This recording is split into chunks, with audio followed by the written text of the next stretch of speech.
I'm Jamie Stikowski. Oh, I'm an old-fashioned butcher. I have a passion. This must be good food. For meat. I believe the meat we eat today can tell us much about our country's history that will surprise you. Did you know salt pork helped the Union Army win the Civil War? Or that we eat over 7 billion hot dogs every summer? And some of your ancestors, they were probably cooking up swamp meat. I'm going to reveal the untold story of meat in America.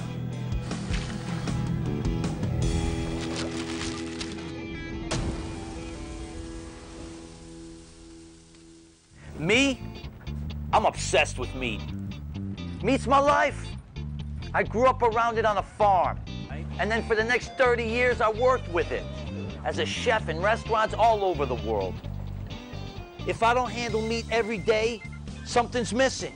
Welcome to my meat sanctuary. I keep this baby stocked with butchered and prepared meats by yours truly.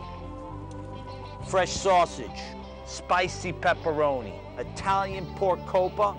How about some beef salami? When I look at these meat offerings, I see packages of American history, stories just waiting to be told. We are what we eat, right? So I'm going to tell you the story of us through the meats we eat. So where does our meat journey begin? Well, it starts with these familiar friends: chicken, pork, beef. It's what I call the usual suspects. In 21st century America, our love affair with meat starts with these three. Today, we eat about 70 pounds of chicken, 60 pounds of beef, and around 45 pounds of pork every year. But of these three, there's one we put above all the rest. In America, let's face it, beef is king. it's what America's all about. I mean, what is a hamburger made out of? Beef. Exactly. What is hot dogs made out of? Beef. You don't go out and celebrate and grab a chicken. That's right. Beef. It's the first thing you think about when you say meat in America, right? I mean, what's more American than a juicy steak or a grilled burger? We eat almost 3 times more beef than the world average. Why? Because it's so available to us.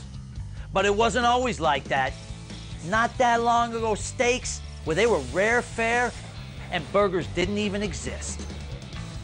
So I'm going to follow this beef bonanza story to show you how it's all part of the American dream. Let's go. My first port of call is the historic heart of the beef world, Chicago. The city with big shoulders grew off the back of America's first mega industry, meat. And that's why Chicago owes much of its modern-day wealth and prosperity to beef.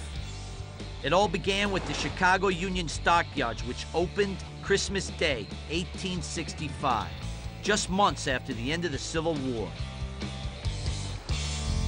A group of railroad companies established Chicago as a centralized meat processing depot.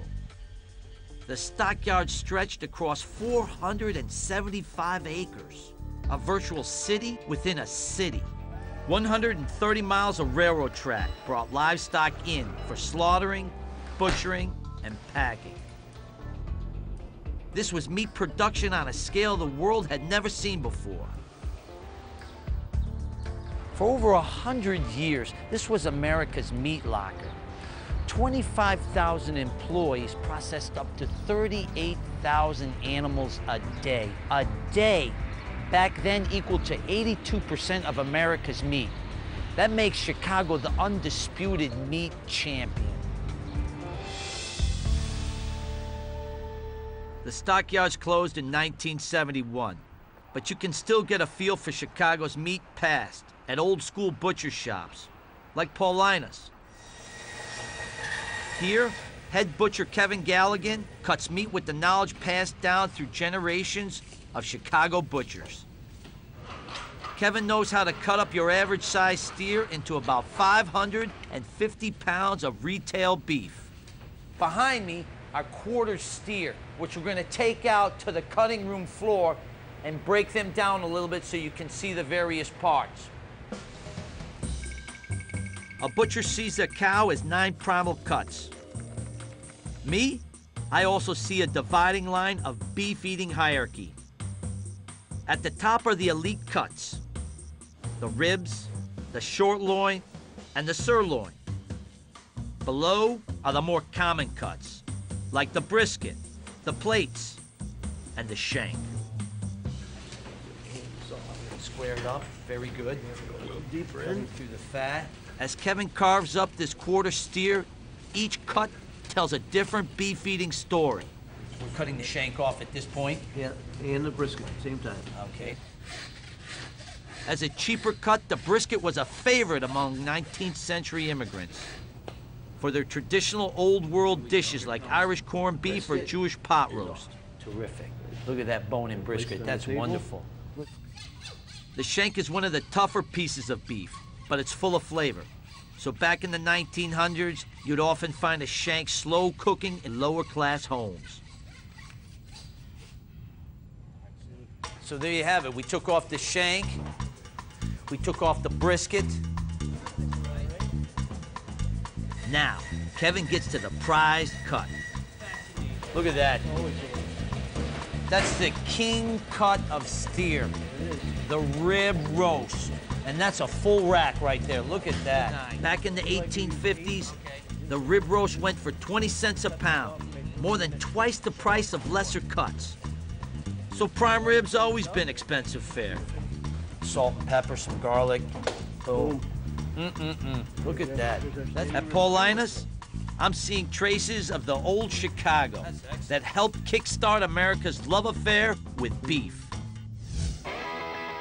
This taste for beef gave rise to an American classic, the steakhouse, where meat lovers pay top dollar for the best and biggest cuts of beef.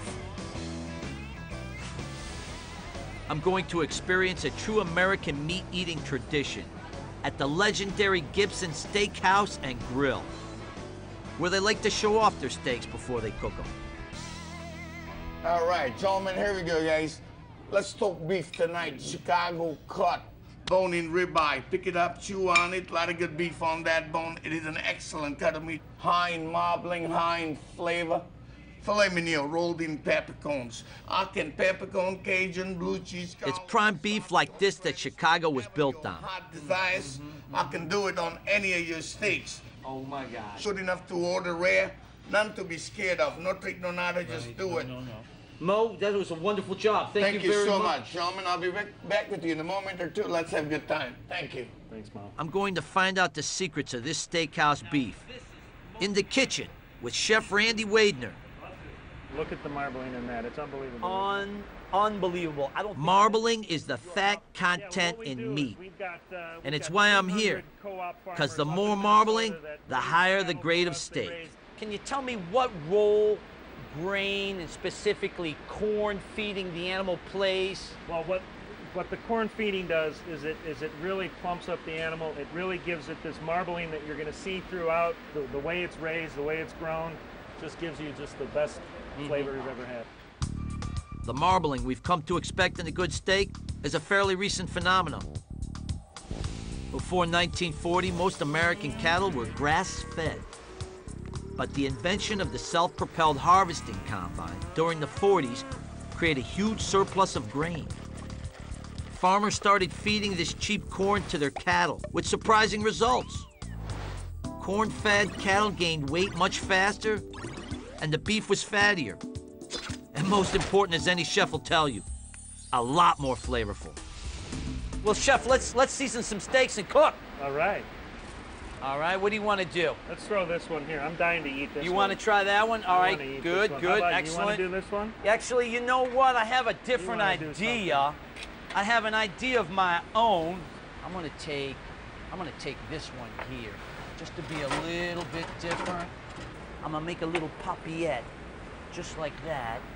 I hope you don't mind, Chef. Just getting a little. No, get dirty. Yeah, get a little jiggy with it, I guess, is what the kids used to say. I'm gonna take this string, this magic string, and then I'm gonna take this like this. Keep my perfect chop like that. Oh, that looks awesome. Can I try? Go like this. I'm gonna drop that bad boy right there in the middle. Look inside there. And how many degrees did you say that was? Those are 1800 degree broilers. 1800 degrees, so I shouldn't stick my hand in there, right? Okay. Where are we at here? Let's check the temperature. What do you think? I think that one's looking, oh. I think it's ready. Yeah, let's do it. Chef, my gosh, an embarrassment of riches. Where should we start? You're gonna see the marbling inside that as we slice it. Look at that. I can smell it. Isn't that unbelievable? I'm gonna take a couple slices of this.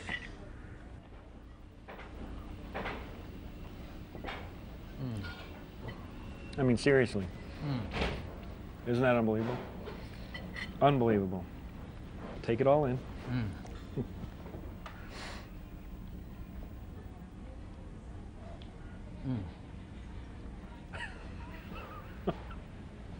It is, bar none, the best steak you'll ever eat. Wow, I understand why people want to come back to Gibson's. With meat this good, it's no wonder beef reigns supreme in America.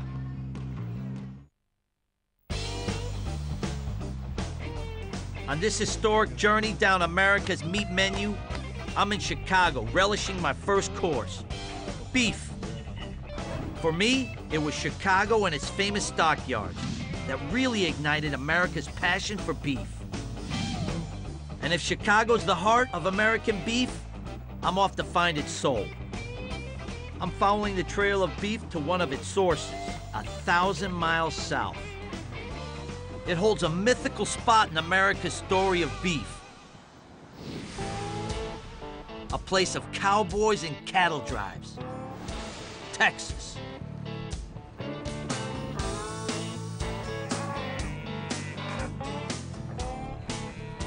At his ranch in southeast Texas, modern-day cowboy John Elick still raises one of America's oldest breeds of cattle, the Texas Longhorn.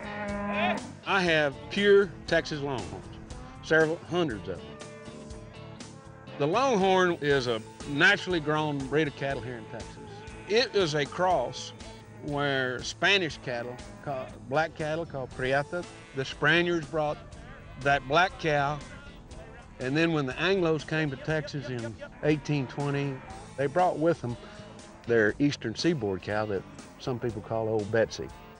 And that cows and these Spanish cows intermingled. And the result of that was the Texas Longhorn. On the vast plains of Texas, this new mixed breed of cattle grazed and multiplied. By 1865, about 5 million wild Longhorn roamed the Lone Star State, creating a huge economic opportunity for Texas. To get the rest of the story, I'm driving Longhorn along the Chisholm Trail, what I like to think of as America's first beef highway. I'm meeting up with Texas historian K.R. Wood, who's given me the lowdown on how all those Longhorn made Texas rich. After the Civil War, the men from Texas came back home, found ourselves in an economical turmoil called Reconstruction. There were wild feral cattle all over Texas. We had so many cattle, they weren't worth much money to us. Supply was here in Texas. The demand was up in the northern markets and eastern markets. The only thing, the trains didn't come to Texas. So in order to get those cattle to market, they developed these massive cattle drives and drove those Texas Longhorns up the Chisholm Trail, making 15 to 20 miles a day. Starting in southern Texas, cowboys drove cattle up the Chisholm Trail, crossed Oklahoma, and ended up in Abilene, Kansas, where they loaded cattle on trains to beef markets like Chicago. They sold those cattle for $35 to $40 a head. You do the math. You got 10,000 head of cattle. You're rich. You're rich, right then, man. And they sold them and they shipped them up to the northern markets and fed America. And it established the American beef industry as we know it today, and the myth of the Texas cowboy was born. For about 20 years, cowboys seeking their fortune drove cattle up the 1,200-mile route. Yeah, come over here, let's see. K.R. Wood's old-fashioned camp cookie lies along the historic Chisholm Trail and lets folks like me get a taste of cowboy life. Just doing it the way it used to be done. Absolutely, cowboy style, just like on the old Chisholm Trail, Jamie. On the trail, the cowboy cook was one of the highest paid. And yes, beef was often on the menu. Over here, we've got some beef jerky. We've got some jerky that we're going to serve up and show you how. Like as jerky, dried and preserved in salt and pepper. What's all the pepper for? Why so much pepper? Well, it gave it flavor. It also helped cure it out too. Just Help like cure it out. Help cure it out. So I bet it helped keep insects away also. If your mosquitoes down and the flies wouldn't like it as much. This was the means in which you preserved beef. Salted a little bit, but basically you dried it through and through. Is this right? Absolutely. That was the method. Okay. Beef jerky's still one of America's favorite snacks on the road, and a $1 billion industry today. Okay, so I've shown you how the beef we eat today came out of some of America's most iconic stories. Cowboys, Chicago, even the Civil War. But that's only the past 150 years or so. Before that, it was an entirely different meat story. It's what I like to call America's founding father of meat, pork. Whoa, whoa, whoa, whoa, whoa, whoa, whoa, whoa, whoa, whoa, don't be a pig about it. It's one of our three usual suspects, none of which are native to the U.S., by the way. The main meats Americans eat, they're all immigrants, like us. Where did early America get its pigs? From Europe. The first meat arrivals? Pigs. The year 1539, Spanish explorer Hernando de Soto arrived in Tampa Bay with 13 of these guys. In 3 years, he had over 700. From that point on, pigs helped colonize America. Ladies! I'm at a hog farm in southern Pennsylvania, where they raise pigs the way early American farmers did. If you want to talk about meat in America, this is where it starts. Pork. This was the main staple of early America. They're prolific breeders, sturdy animals, adaptable in all climates. And there's a lot of pork on a pig. Okay, quick anatomy lesson. A pig's got 7 main cuts. The shoulder, or the Boston butt, named after the barrels, called butts, it was packed into in colonial New England.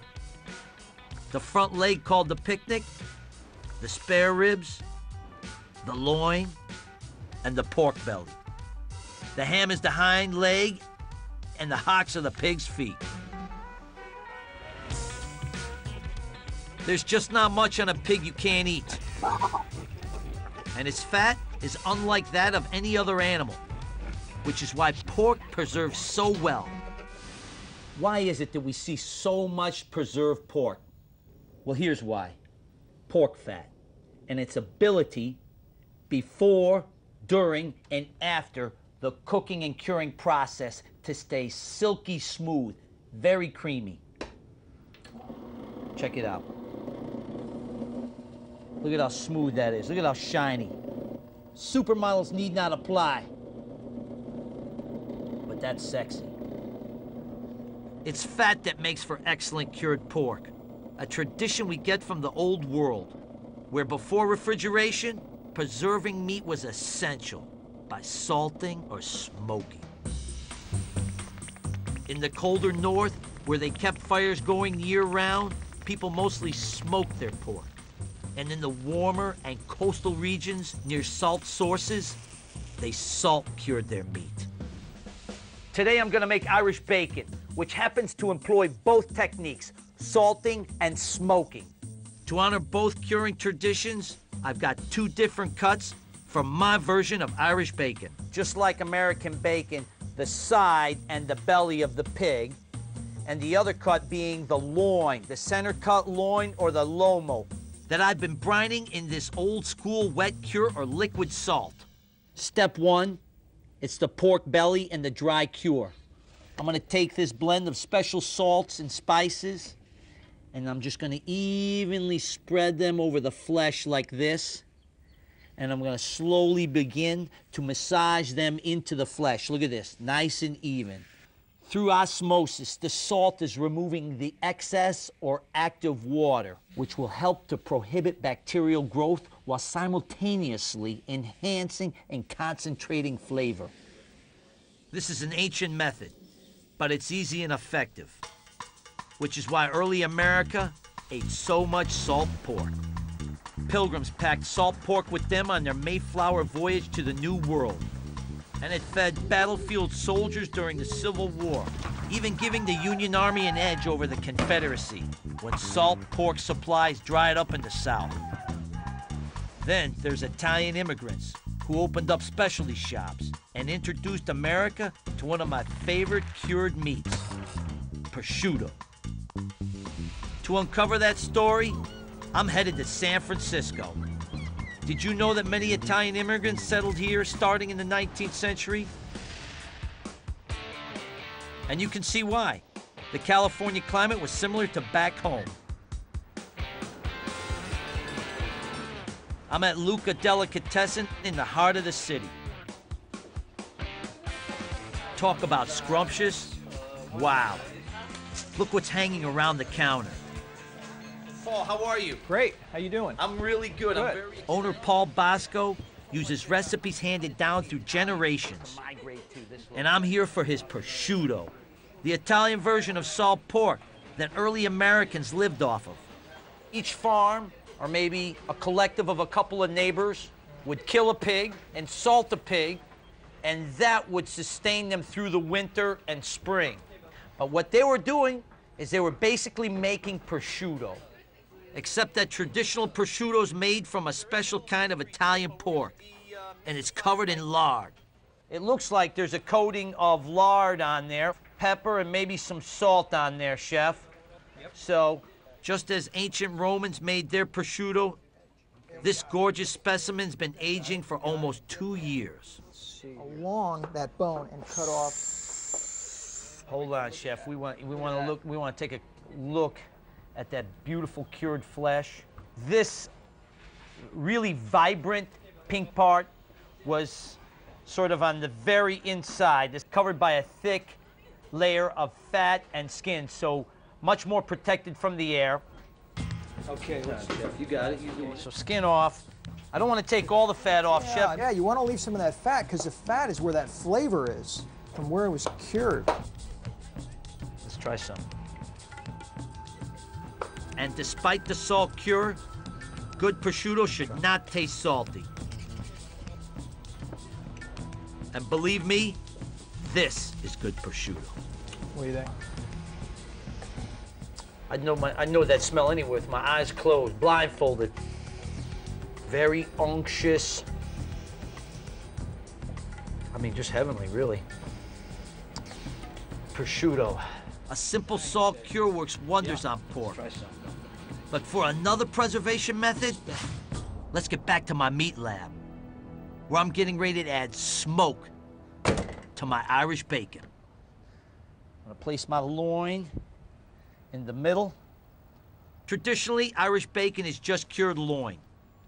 But to show off the great preservability of pork, I'm also adding pork belly. I call it a history wrap of cured meats. All right, here we go. The secret, strong twine and strong hands. Look at this dance, nice and easy. This hand, pull it back, tuck it, tight, and over again. I like string, I like to wrap things up tight. I don't know why, I just like to do it. All right, let's tie this thing off right here.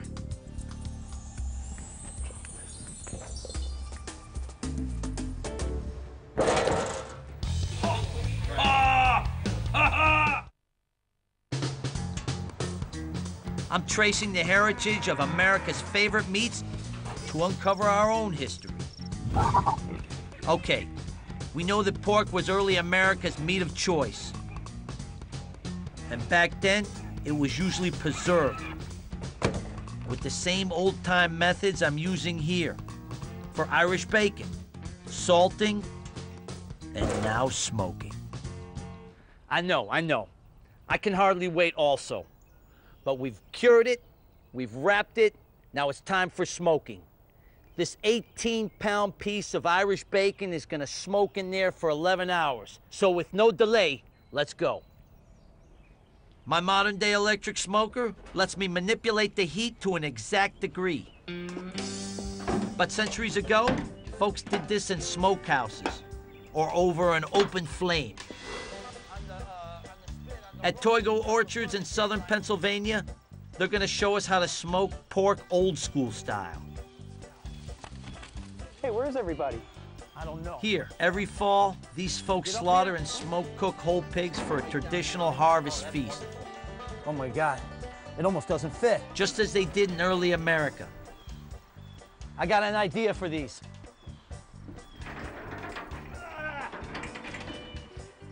That's it. We got it. That's how you finish the pig. It's all ready. Now I'll put this one up here in its chest cavity. Let's line it up. Let's close it up.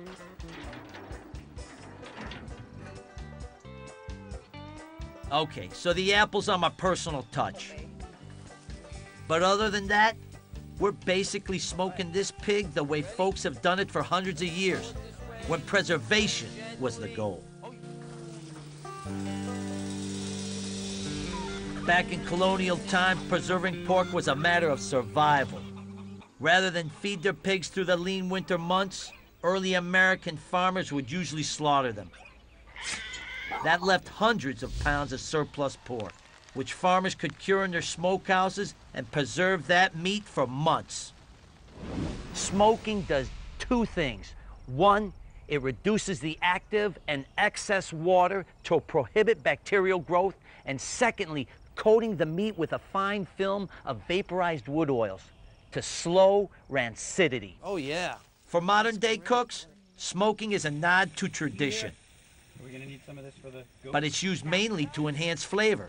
Meat candy. Meat candy, there you go. All right, let's put her to bed. What's your favorite part of the pig? And now, we're going to taste why smoked pork has endured the test of time. This is the ham, this is the back, leg, the rump, or the ham, fresh ham as it's called, cooked all the way through, but still very moist. Pork cooked like this, so tender and delicious, doesn't need any sauce. That's a beautiful loin, look at that. See, that gets that pink hue on the outside from the smoke. That's called the smoke ring. You get that when you smoke meat. That's all you. That's all you. What did you say? You're the meat master. Uh-huh. Meat master, meat the... And speaking of meat mastery, after 11 hours in smoke, my Irish bacon is done. Look at that. That's perfect. Let's go cut it up. Now that's truly gorgeous. This is a perfect example of salting and smoking. By salting, we've concentrated the flavor. By smoking, we've enhanced it.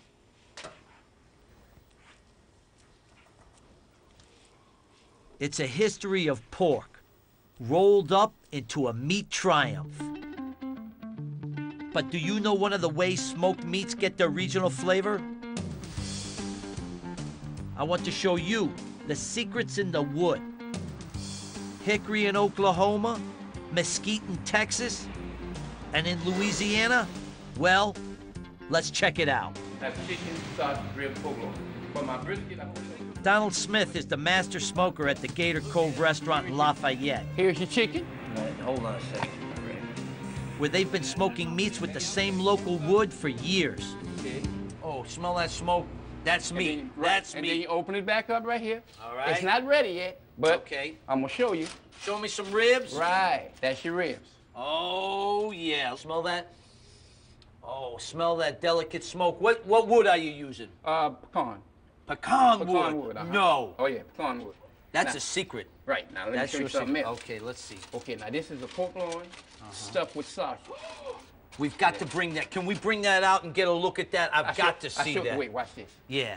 But what I got it doing right now is like marinating itself. Sure. It's cooking itself down. Sure. There you go, right there. Oh my That's your God! pork Look at loin. that. Your little Listen, piece this of- is. I knew we So you came can here taste for a it, reason. right? This is the meat. Look at this. Little pork loin stuffed with sausage, Yeah, and he's take- smoking it with pecan wood. Take your little piece right So there. Donald's using an ancient method, Look at that. but giving it a local twist. Oh, That's your pork loin. oh my God! You're right. The pecan wood makes the difference. it. I smell it. It's yet another example of the versatility of this usual suspect. What are you gonna cook on there? Look at that. I'm Jamie Stikowski, and I'm sampling meat from all over to get a new taste of American history. Because the meat we eat says a lot about where we come from. Bratwurst, Frankfurter, venison kebabs, white hots. Oh, yeah. Halumkis, look at that. Don't forget, in America, we're a big melting pot. Between 1890 and 1920, some 24 million immigrants came to the U.S. And they all brought over their regional meat-making traditions. Like sausage. You know, to me, sausage is the perfect food. A blend of ground meat, cultural flavors and spices, stuffed into these casings, easily preservable, highly transportable. What a genius concept. We know the ancient Chinese had sausage, the Romans, the Greeks, on into old Europe, and later into the New World. So it's plausible to say that each of these meat packages holds the history that tells the story of us. Thanks to our immigrant heritage, Americans get to enjoy hundreds of varieties of sausage.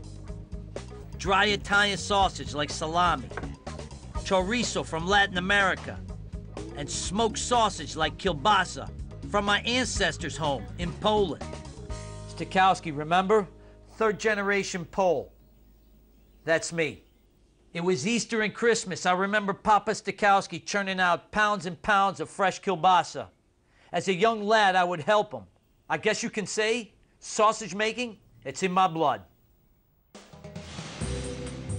In search of the best kielbasa, I'm making a pilgrimage to Milwaukee, Wisconsin, a mecca for Polish immigrants in the 19th century. I've heard about a guy here who makes traditional Polish sausage just like my granddad. European Homemade Sausage Shop. The name says it all. Check this out.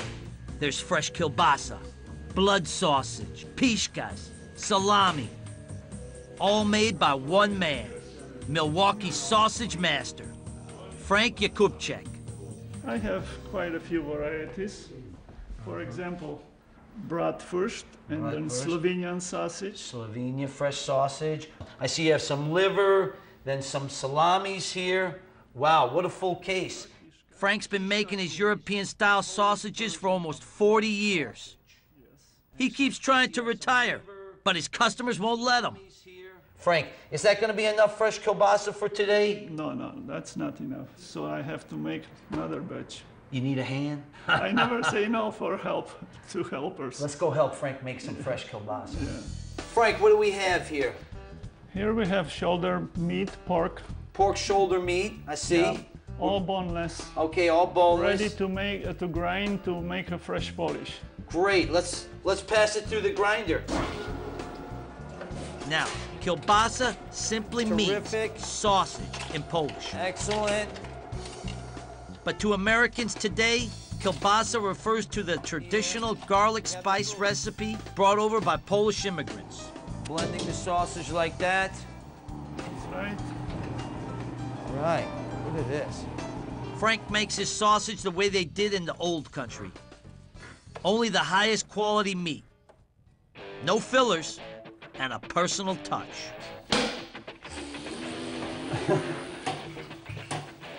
Frank meaning business now, okay. I understand.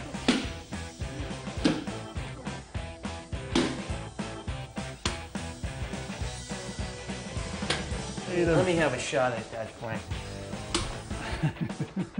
Okay. You got it. Good. If you ever look for a job, I will hire you. I can see that you have experience, some experience. All right. That's good, a little bit. This is a natural casing. It's a hog casing, and Hog you said... casings. So it slides on the horn, feeds the horn. That's Right. terrific, Frank. Animal intestines have provided the casings for sausage since their beginning. I mean, this is taking me back to... We didn't actually have a piston stuffer, Frank. We had a crank. We had a hand crank, yeah. We had a hand crank. Thousands of years ago, some folks used a hollow cow horn to stuff sausages. Now we twist these into 14-inch links. And what are we talking, like this? Like that? That's pretty close. Huh? Pretty close. Good? Okay. Do I got it, Frank? Huh? Twist like this. Well, I got a little different. Oh, you have a little different technique? You want to show me?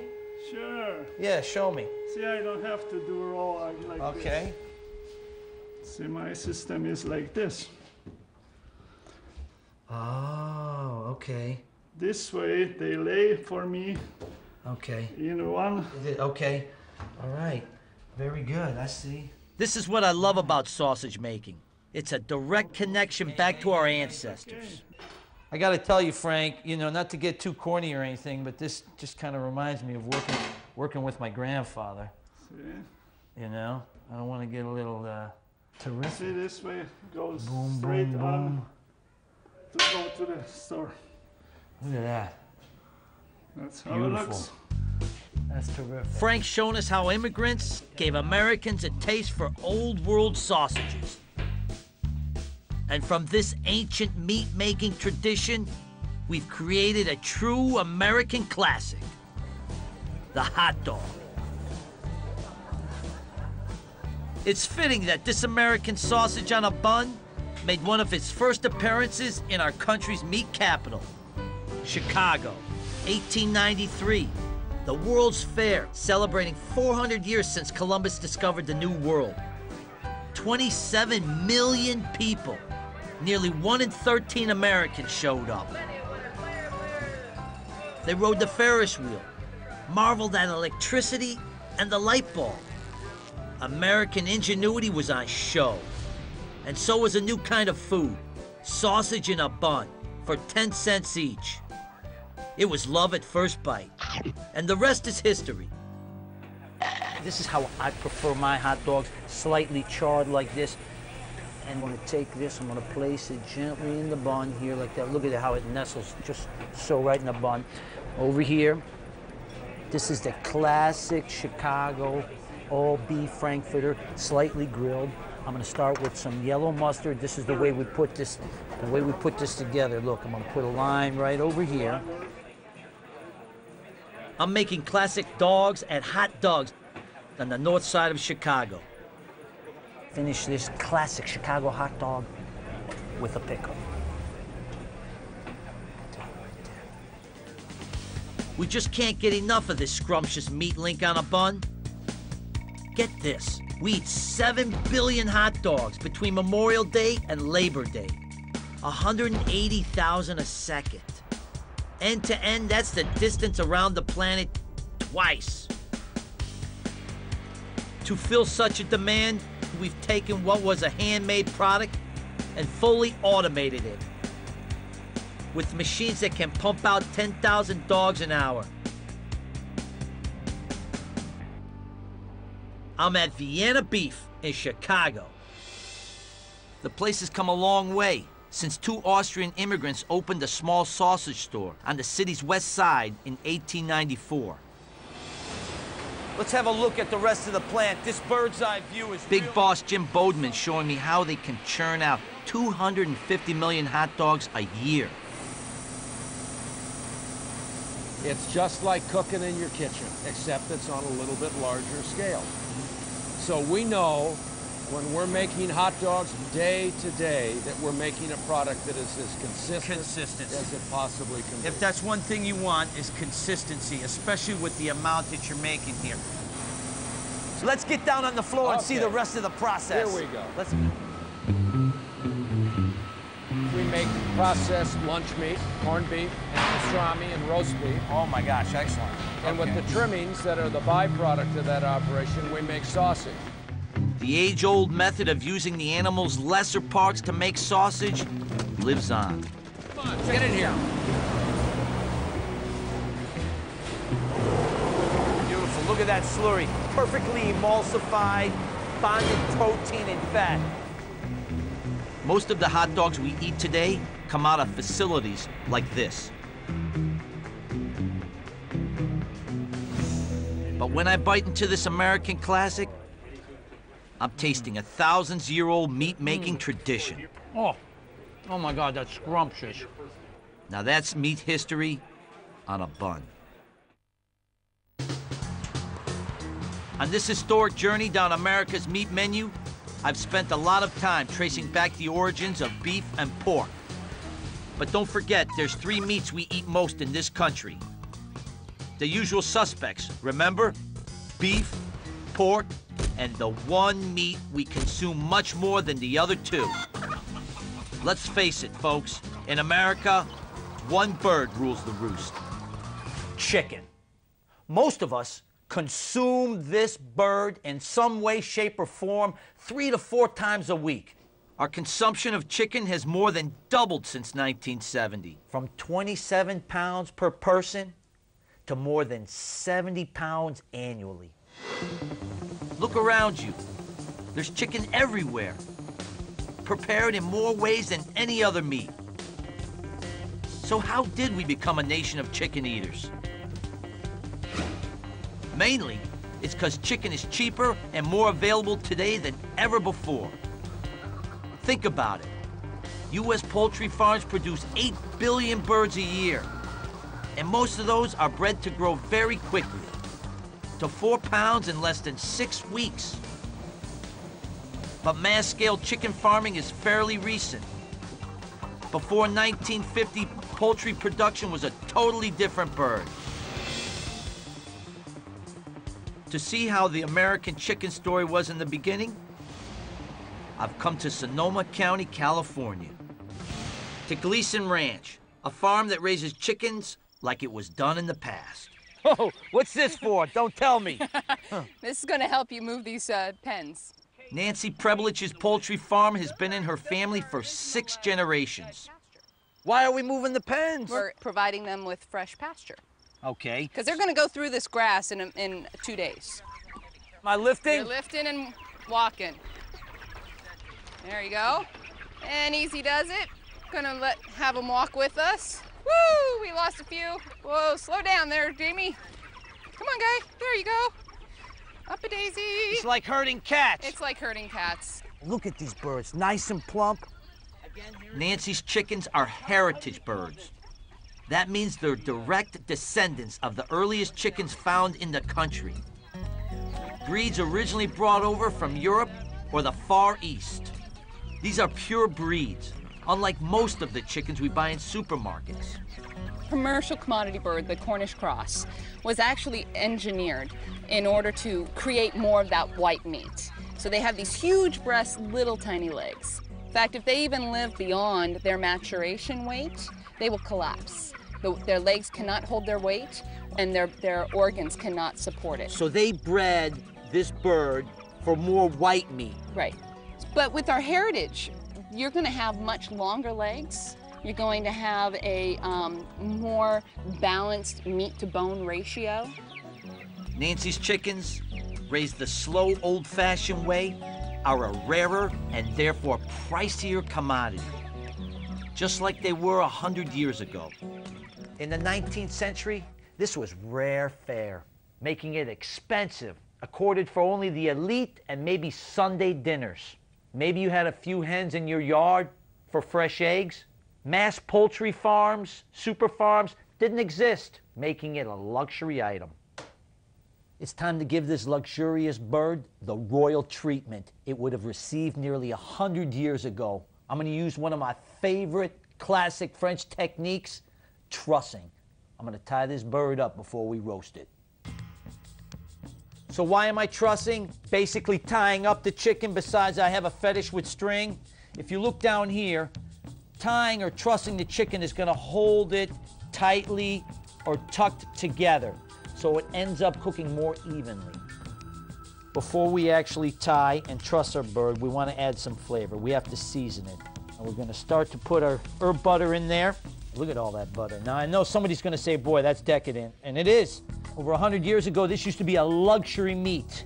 So we have to give it the luxury treatment, the royal treatment, if you will. Put a little bit more. A little bit more. No need to be shy with that. All right, good. Okay, trussing the chicken. Start. I want to wrap it around the tail because I do want to make sure I hold that up. Let's flip it over. We're just about done. Let's put a neat bow on this thing. Pull it tight like that. Look at that beautiful bow right there.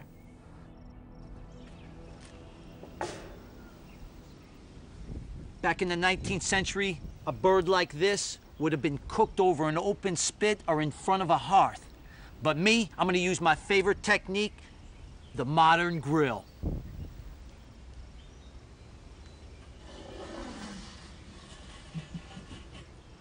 These days, we could all grill chicken every night if we wanted to.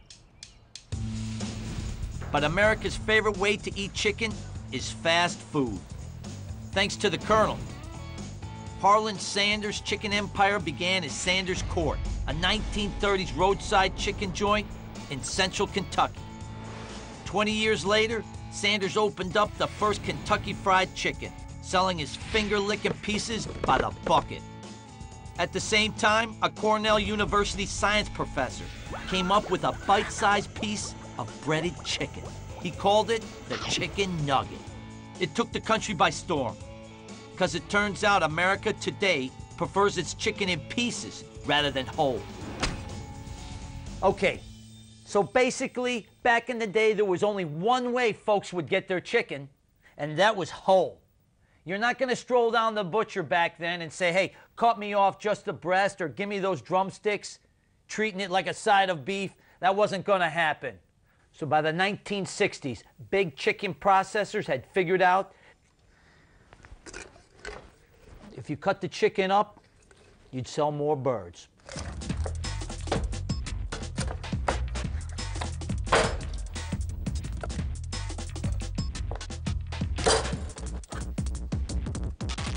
Now everybody's got what they want.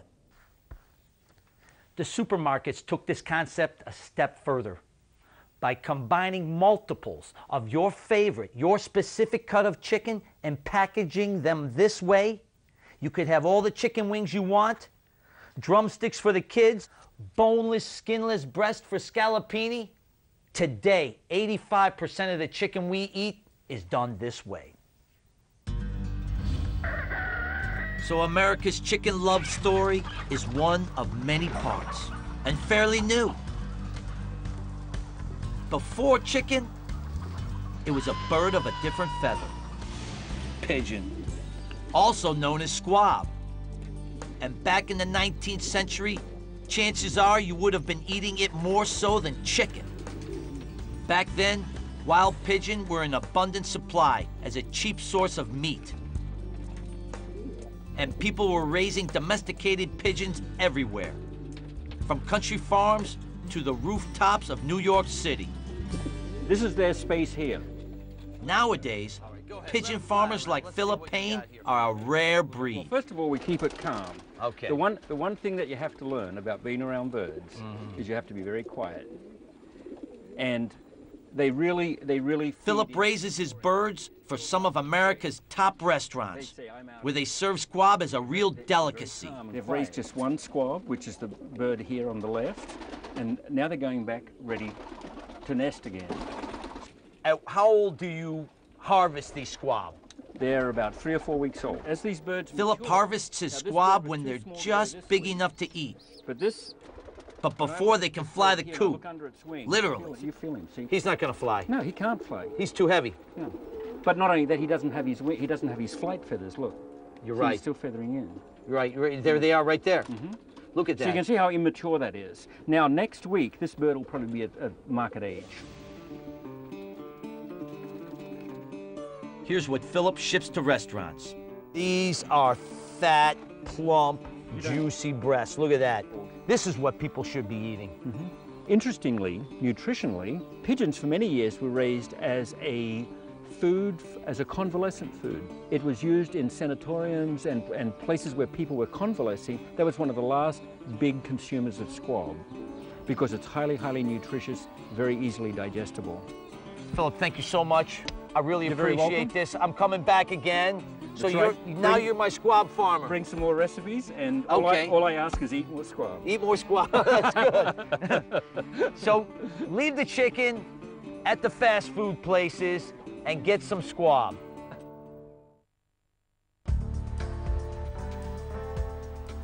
I'm tracing back the origins of our favorite meats and uncovering a carnivorous tale of old world grit and new world spirit. We've seen how much of the meat early America ate came out of necessity rather than choice. Hungry pilgrims had to live off of salt pork. Poor Texans started running cattle in hopes of making a few bucks. But that's what we call American fortitude, right? Pulling ourselves up by our bootstraps and all that. It's that kind of spirit we see reflected in much of America's history of meat. But to get a better idea of survival against all odds and the meat traditions that came out of that, well, I've got to go to Cajun country. I'm in Lafayette, Louisiana, the Cajun capital, at the annual Black Pot Festival.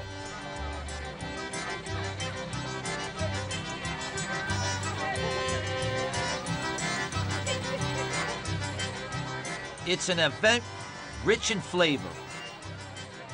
They know how to do pig down here, let me tell you. Graton. And history.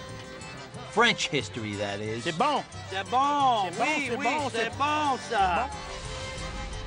You gotta remember, the French were some of the first Europeans to colonize North America. First in modern-day Nova Scotia, which they called Acadia. But the British kicked them out after the French and Indian War in 1763. And the Acadians headed south to what was then also French territory, the swamps of Louisiana. There, the Acadians settled in and came to be called Cajuns. Today's Black Pot Festival gathers descendants of those first Cajuns to celebrate the perseverance of their hardy ancestors. Lindsay, hello, good morning, how are you? Good, welcome. Organizer Lindsay Young is giving me the festival backstory. Everything has to be cooked in a cast iron pot. The Acadians who, came down to Louisiana, who are the ancestors of Cajuns, some of them when they got ousted by the British, all they took was their pot because they knew they had to eat, and they threw a few things in the pot, and that's what they left with when they got exiled onto the boat. So the black pot is really, not only is it useful, it's very symbolic. It is symbolic of just the Cajuns' ability to just survive, For the early Cajuns, surviving in their harsh new home meant making a meal out of just about anything. A whole frog. Okay, there's the whole anatomy right there. That is a whole bullfrog. Okay, the whole enchilada. Minus the hop and the tongue. If we can catch it, we can put it on the ground and kill it, we gonna eat it. Here it is, bandit meat or raccoon. And a rich mushroom wine sauce. Oh, good night. Oh my goodness. Just as their French ancestors did hundreds of years ago, the Cajuns cook using all parts of the animal. It's the pig stomach. They take when they butcher a pig, they take the stomach, turn it inside out. All right. Clean it very good. Very well. And you stuff it with sausage meat, and in the Cajun they call them chaudin. Shodan. Shodan. This is old world charcuterie is what it is. Taking the undesirables, the lesser cuts, and making something really terrific out of them. Which describes many traditional Cajun dishes, born out of necessity. Take boudin, a real icon of Cajun cuisine. This mixture of spicy ground pork and rice, stuffed into a casing, is a household staple down here. What is boudin? It's a rice and gravy and a to-go sack. It's rice and gravy in a to-go sack. I like that. Folks finally call a link of boudin washed down with a soda a Cajun breakfast. And I'm in for a real treat. It's not the first time. Wendell Young and his daughters have invited me, a Yankee outsider, to help them make their family's generation-old boudin recipe. Well, this will be a very rich boudin because it's going to have a lot of meat in it. Okay, good, good. We'll That's go what I heavy came on the for. meat. So. Heavy on the meat, I like Correct, that. yeah. The primary ingredient is the pork shoulder. Correct. All right, is that good? That's fine. Chefing it up here with the pork. Now the liver. Let's have some liver. Okay, so this is pork liver here. Correct. In addition to the liver, we'll usually add the heart. The heart. And the kidneys in there. Now, good job. In the bowl? In the bowl. In the bowl, let's go. In the bowl. All right, very good. For boudin, you cook the meat before you grind it up and mix local rice into it. Louisiana is one of the country's top rice-growing states. So most Cajun dishes incorporate this abundant local ingredient. Let me try it. Very good. Now don't forget your daily dose of cayenne pepper. There you go, Wendell's got, yeah! Yeah! Yeah! That's it. Did you see that? Did you see that? I think your pops flipped his lid, man. Yeah, that one. I think he lost that one. Now we're gonna put it. Oh, can you smell that? It smells good. Where's cayenne come from, you know? It's actually a cayenne pepper. French Guyana. Yeah, very much like the history and the culture down here in Louisiana. So the cayenne made its way over here when a lot of Haitians relocated to New Orleans. They brought with them the cayenne pepper. Chef loaded with boudin. You ready? Holy smokes. A hand crank like this is the traditional way Cajuns stuff their boudin. We just made a link of Cajun boudin. Let's see. Oh, okay, Correct. so there it is. There's Check it out. Boudin right there, right? Another package of meat history.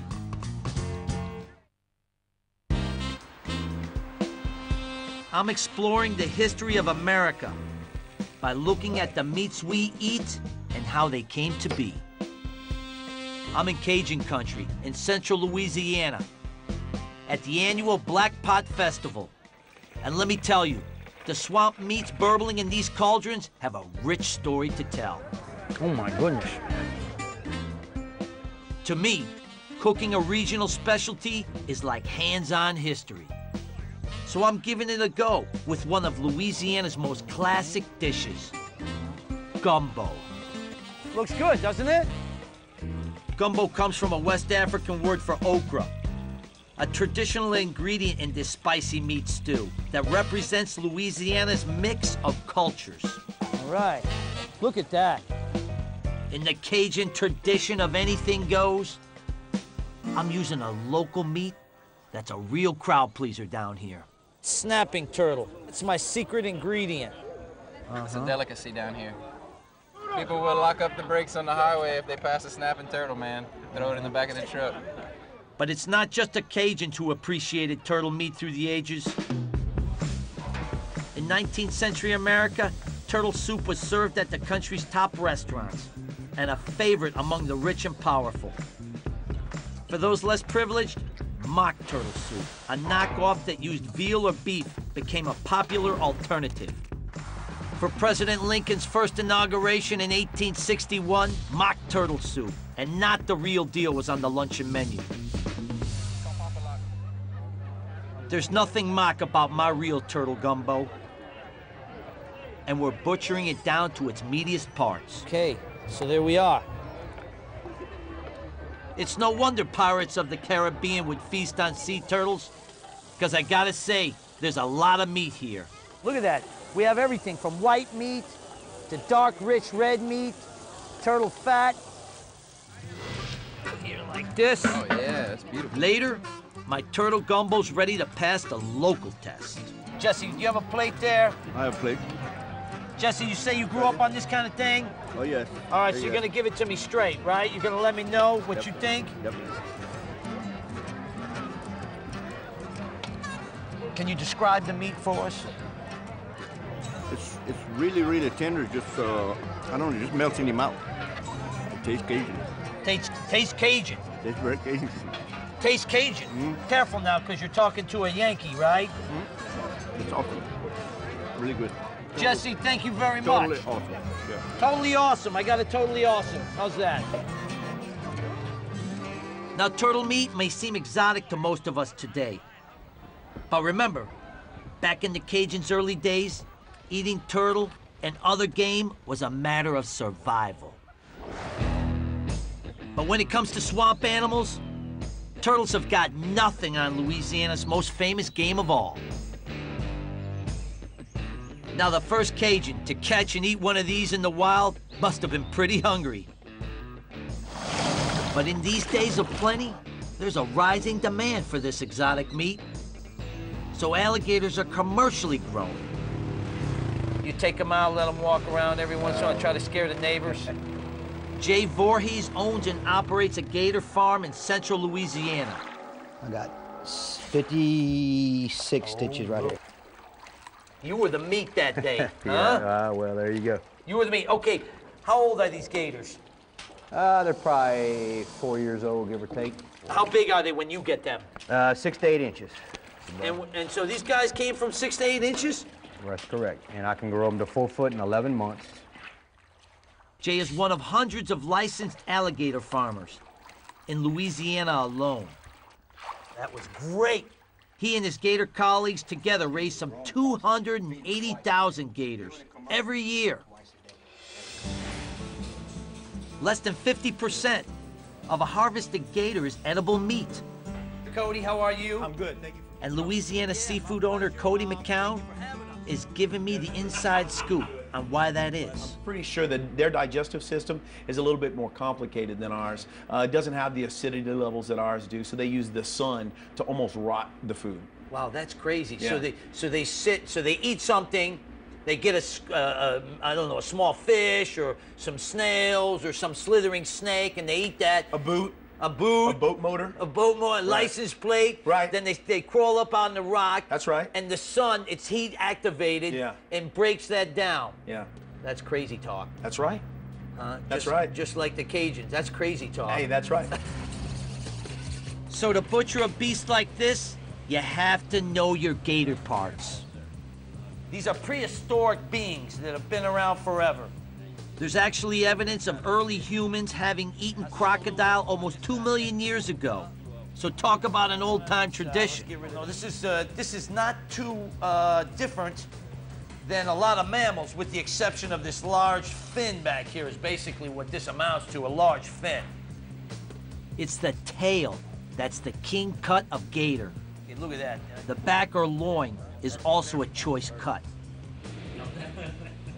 Now that I've butchered me a gator, I get to enjoy it the way they like it most down here. Battered and deep fried. Do we need any salt on there or anything, or we're ready to go? Good to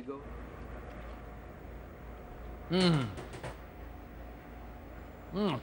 That's delicious. We have another meat to eat. So wild gators, among other critters, help sustain those early Cajuns. But keep in mind that more traditional game played a huge role in building our whole country. Take the Lewis and Clark expedition of 1804. As those men made their way west to the Pacific Ocean, they had to live off wild game. And the men frequently ate up to 9 pounds of it each a day. The top 3 types of game was deer, elk, and of course, bison, which back then roamed the plains in massive numbers. Bison is what the Plains Indians hunted and ate for centuries before Columbus. So you could call it America's first red meat. With the westward expansion of the railroads in the 19th century, America's massive bison population was destroyed, overhunted for their hides and for sport. But now, this native species is making a comeback. What magnificent beasts these are, huh? Look at these animals. Its meat is more popular than ever. Come here, Noble.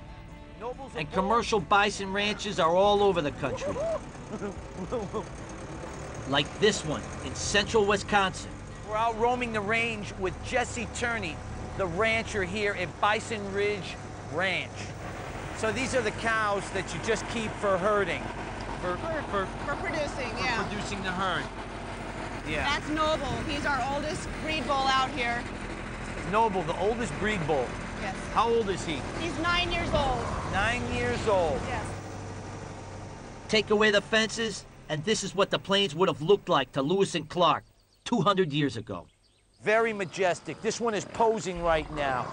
They're staging themselves. Let's clear something up. These beasts are bison, not buffalo. Bison. I'm from Buffalo. Way back when, someone started calling them buffalo and it stuck. But their scientific name is bison. There are a couple of different stories about how the term buffalo became so popular. Okay. First of all, there is the idea that maybe it came from the le boeuf, which is French for beef. Mm-hmm. The other possibility is that when the settlers first came over to America and they saw these animals, they just thought that they were like the water buffalo, the Cape buffalo. So now that we know what to call it, let's eat some. We have some wonderful bison ribeyes. Seasoned, let's chef it up with a little salt and pepper.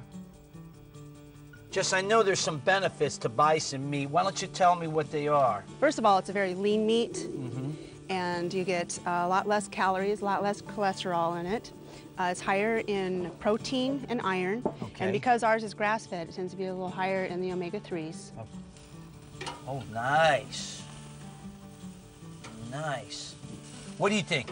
What do you think? You like that? Yeah. Look at this. Wonderful. Bison ribeyes.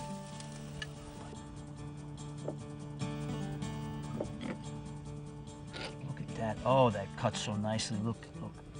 Oh, look at how beautiful that is. Look at that. Oh my gosh, that's wonderful. How juicy and moist that is. Do you mind if I go first? I'm sorry, I just can't wait. Just go for it. Really rich, very rich, meaty flavor.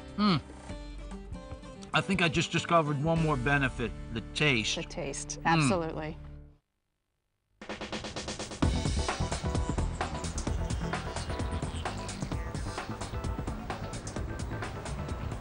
This is New York. Look at all these people. It's crawling with people. And I know at some point, most of them are gonna wanna eat. How do we feed them? What do we feed them? I know one thing for sure, they're gonna expect meat.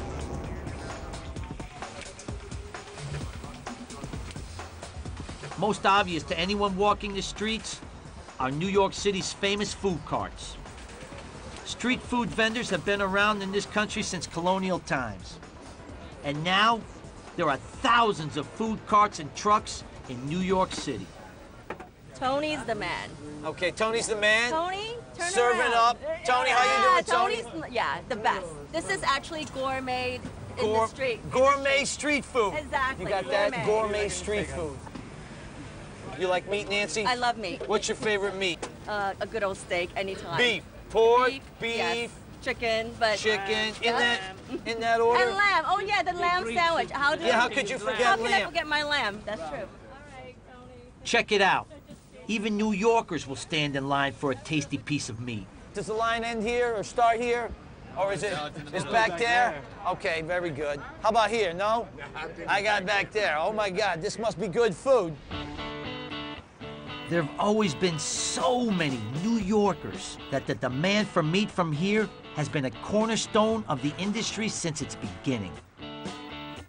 Get this, 150 years ago, the New York City population was exploding. going from 940,000 people in 1870 to more than 3.5 million just 30 years later at the turn of the century. Talk about a giant meat market. Back then, in New York City, you could pretty much eat beef every day. It was more available and even cheaper. But it was also at a time when most places didn't have refrigeration. So if you couldn't eat your beef fresh, you could eat it preserved. Thanks to Jewish immigrants who started selling preserved beef prepared just like in the old world. Ever heard of pastrami? I'm going to take in some meat history here at Katz's Jewish Deli, a fixture in New York City since 1888. Hey, how you doing? Thank you.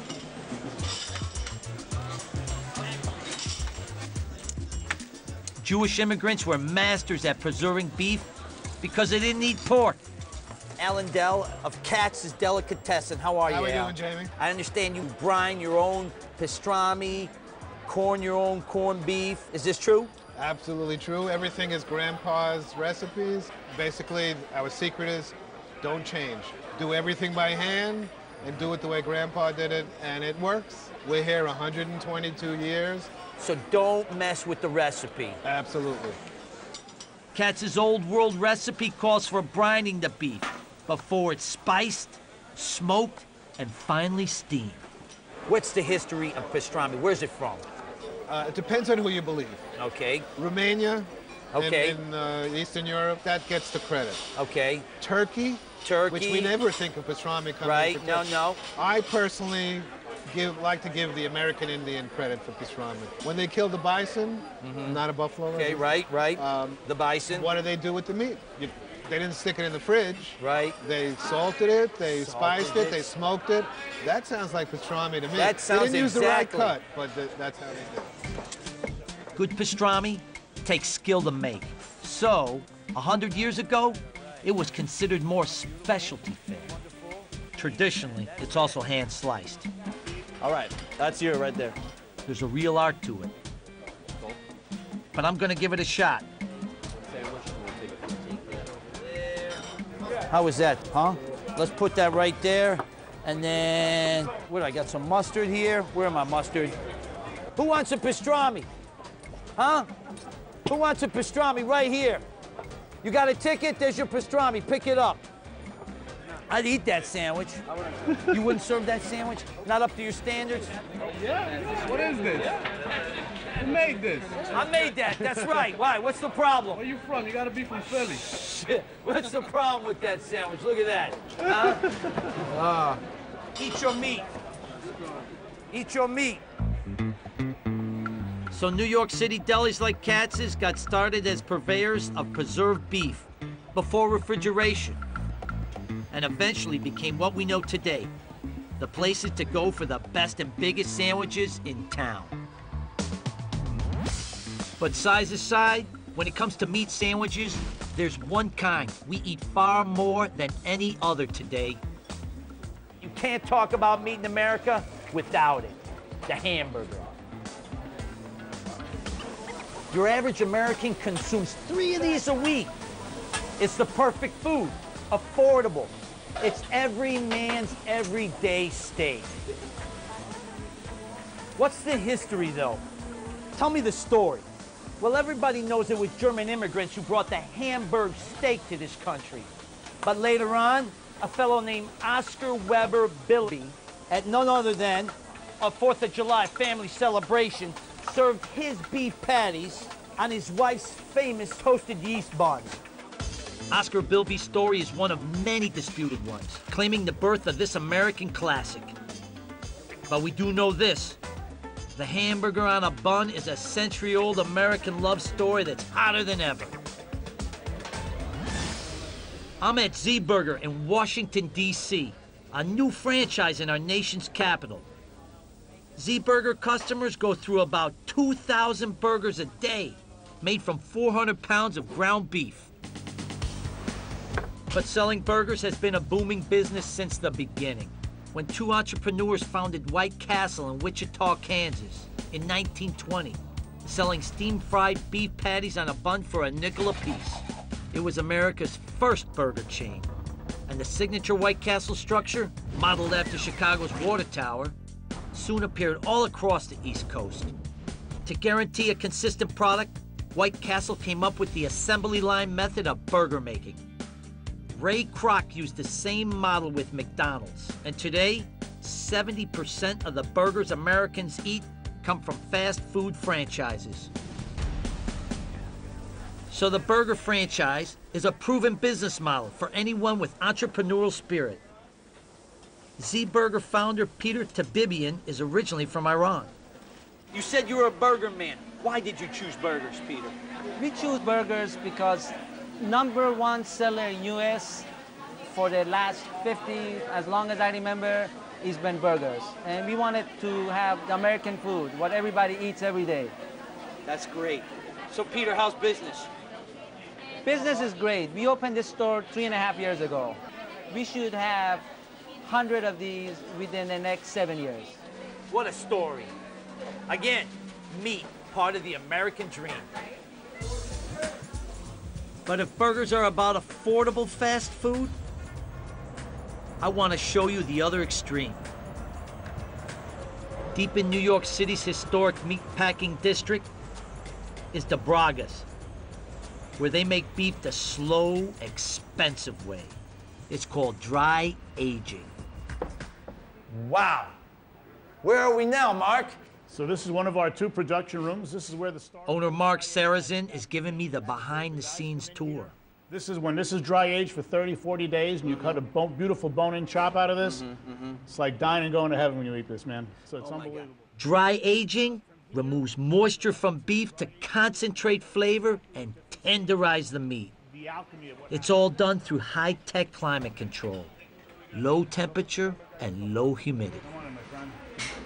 Wow. You ever seen so much beef? Oh my God, smell that. Smells like money to me. Smells like money. I'm just saying. Wonderful. You know? Yeah. It's an investment when you do this much beef and you dry age. You're right. You're right. It's got to be a huge investment. Look at it. We're surrounded by all this lush, rich beef. Angus beef. Because dry aging relies on state-of-the-art refrigeration, beef like this simply didn't exist 60 years ago. I love this stuff. This is Wagyu beef that's dry aging. Jamie. Oh my God, we haven't even touched on Wagyu. Mark's showing me the most coveted beef of all, Wagyu. Look at the marbling on this sucker. Yep. Wagyu is a specialized breed of high-fat cattle. The gift of the Wagyu breed is that it will put on so much fat interstitially that it will marble as highly as it does. This is just part of the God's gift to the breed. It's also one of the most expensive meats in the world. Jamie, this piece of beef, $700. It's so good, you can even eat it raw. For a meat guy like me, this is like the temple of beef's inner sanctum. Some Reggiano. A good chef is always prepared. And I'm the high priest. Truffle oil.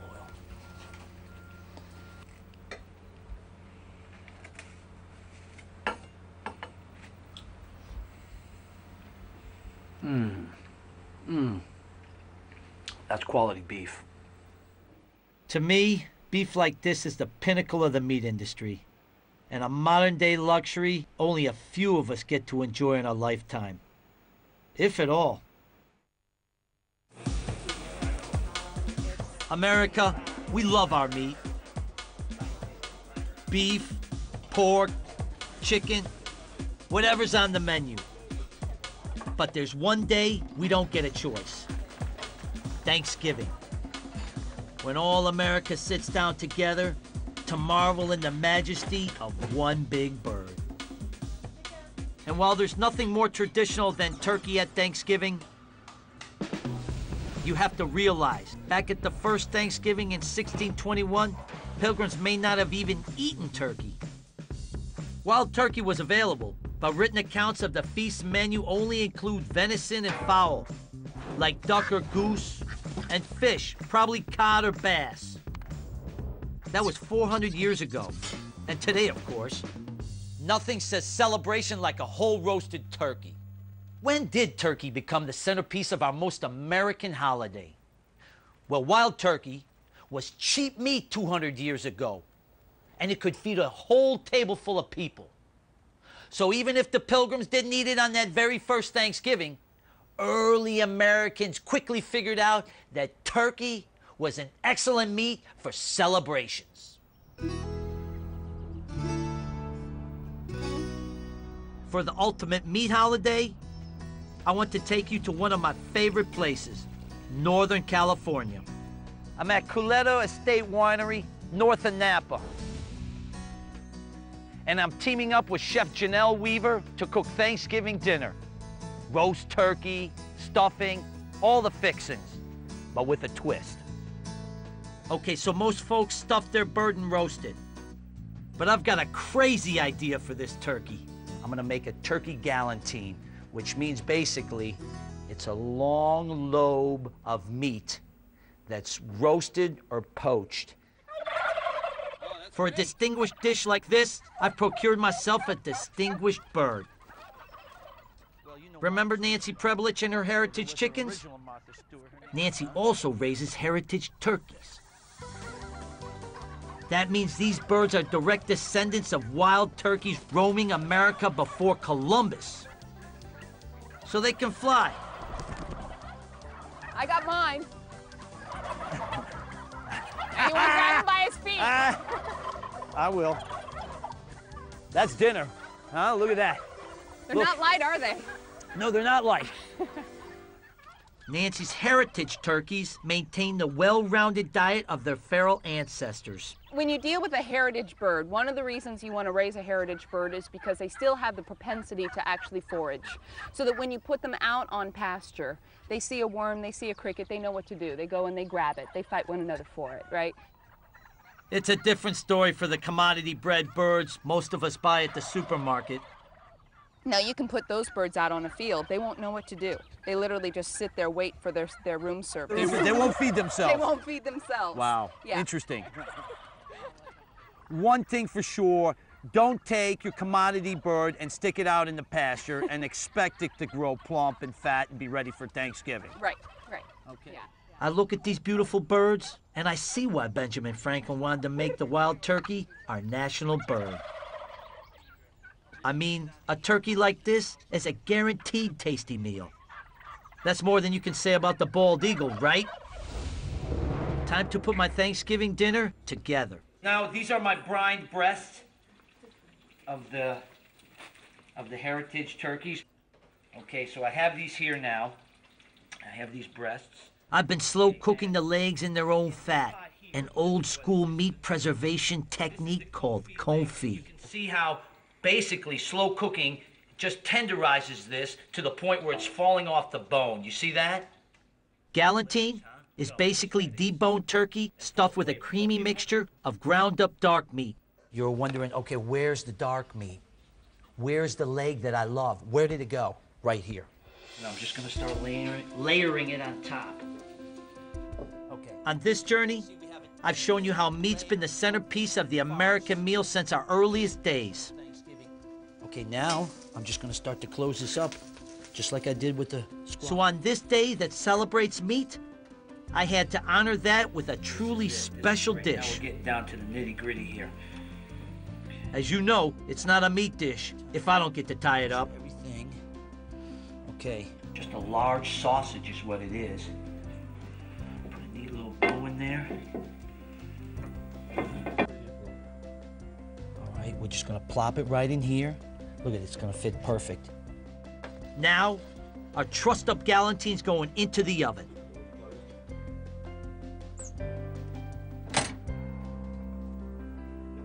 Thanksgiving's always been about the food, since the beginning. But as far as making the day an official national holiday, we have Sarah Josepha Hale to thank. Back in the mid-1800s, she petitioned 5 U.S. presidents to set aside a special national day of thanks. Finally, in 1863, reeling from the shock of the Battle of Gettysburg, Lincoln proclaimed a national holiday, Thanksgiving. Now with a little help from friends, time to serve. Look at there it is. That's beautiful. That's galantine right there. Look at that. Look how beautiful that is. Look at that. My God. Huh? Stunning. I love it. Wonderful, isn't it? Yep. And that's Thanksgiving with a French twist. Excellent. Thank you, everybody. Happy Thanksgiving. Cheers. When it comes to meat, we Americans have lots to be thankful for.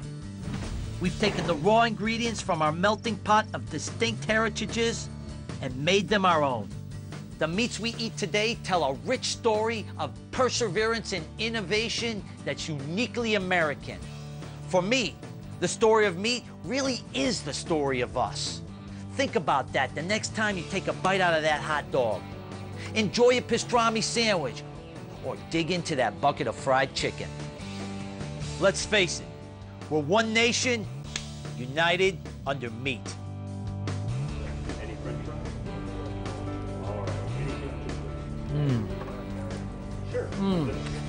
Oh.